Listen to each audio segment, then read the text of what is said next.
So here's the aftermath of the diff falling and hitting the trunk floor. You can see it's all dented up pretty good. Trunk wouldn't open at first, so I had to climb through the back seat and get the trunk open, got all that fixed. Gas tank started leaking, so had to get that all taken care of. And I have done the gas tank now like 5 or 6 different times, and with that lock ring and stuff, it is very difficult to get it all correct. I've done all the tricks in terms of adding a little grease or Vaseline, packing it full, keep the gasket in place and everything. You just kind of got to get lucky, I feel like, and luckily this time it took about 2-3 tries and it was good to go. So that's good to go for now, because I need to be able to move this car around so it's not just sitting on the street.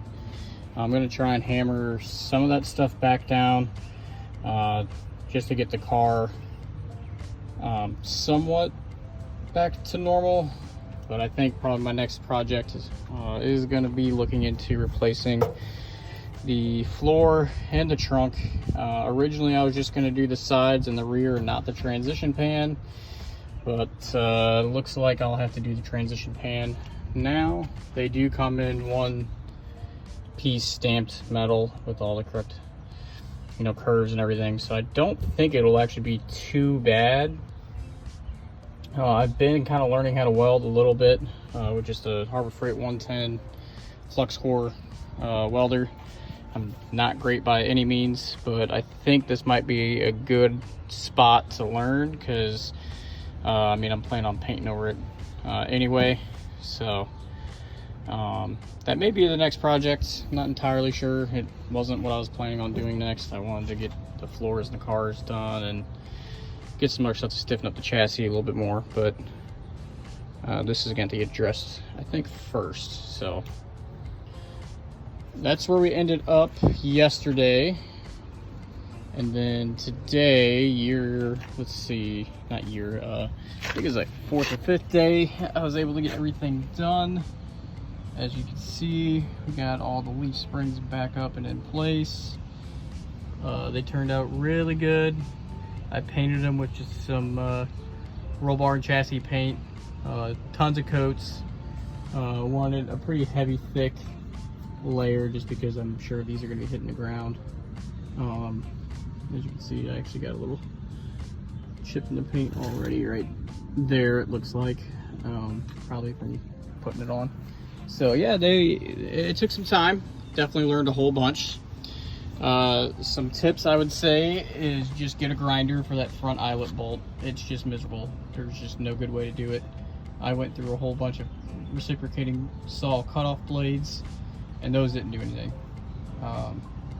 until I got the grinder in there.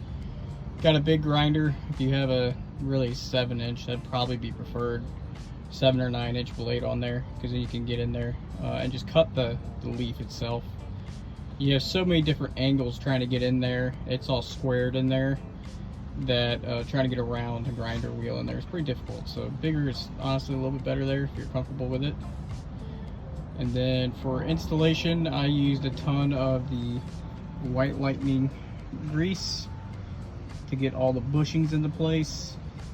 That made a world of difference. So highly recommend having that when you put all your bushings and everything back in, especially on these eyes here. It helped out tremendously. I didn't have it on one little spot, and I had ended up pounding on it for a little while, couldn't get it, and had to take it off and add more grease. And then the order of operations that I would do things is, now that I've done it, I would have done it exactly the opposite of how I did it more times. So I would have jacked up the car so the frame rails are holding your the weight, you know, with your jack stands. What I did was I had it on the axle, obviously disconnecting the axle. It's not attached to the car, so the car fell on the axle. So that was a good time. But what I would do is have the jack stands up at the front on your frame rails, give yourself a little bit of room to get in there to the front eyelets. I'd start by removing the rear first, remove the rear, get it down, remove the spring plate, and then take off that eye up on the front by cutting it off with the wire wheel. Or I did it with the grinder, and then cut off, and then I was able to get that bolt out. For installation, I would do it very similar. I would do probably the front eyes first, which is what I did on one side. Then I did the rear eyes, and the thing is, you have to kind of be able to push everything a little bit left to right, maybe kick it forward and backward just a little bit to get everything as perfect as it needs to be. So if you have that front locked in there, that's actually gonna kind of help line everything up. And then I would do the spring plates last. When I did the passenger side, I was trying to do the spring plate first and do this rear bushing here last. And basically yesterday, I mean, I struggled for probably an hour or two and made zero progress at all. So I called it a night, came back today, took out the bushings, got everything down, and then took off the spring plate and the U-bolts and everything. Got it up here, and that worked out perfectly. All I had to do was take the jack up the leaf spring to meet the axle, and then kind of, obviously feed the U-bolts over the axle, feed it in from the top, and tighten everything down. You do have to kind of be ready to muscle it a little bit because it's definitely not perfect, so just be ready for that. But it is doable. That was not a fun project, but I'm glad it's done. So now I'm just going to go ahead and get the exhaust back on, re-straightened up and everything, and go from there. I do need to make some exhaust mounts because I don't have any for the dual exhaust right there. And then over here, I just did some exhaust-like strapping into the tow hook. I wasn't sure what those mounts were right there, but now that I have the car jacked up, I'm not working on the ground without it jacked up and everything. I can really see that's what's supposed to be there. So I might weld something up and just a little mount. I got some scrap metal. I could probably do something. But I really don't know yet, because if I'm going to be redoing that trunk floor, I need to see how those are attached. If they're attached to the frame, then I will probably just get new ones. But I mean, if they're attached to the trunk floor, I'll probably just weld something up because I have it and I can do it for free. And it's just a temporary fix. But if it's going to be something more permanent, I'd rather just buy the correct piece. So anyway, that's the install. It's a super long video of the rear leaf springs on my 1967 Mustang.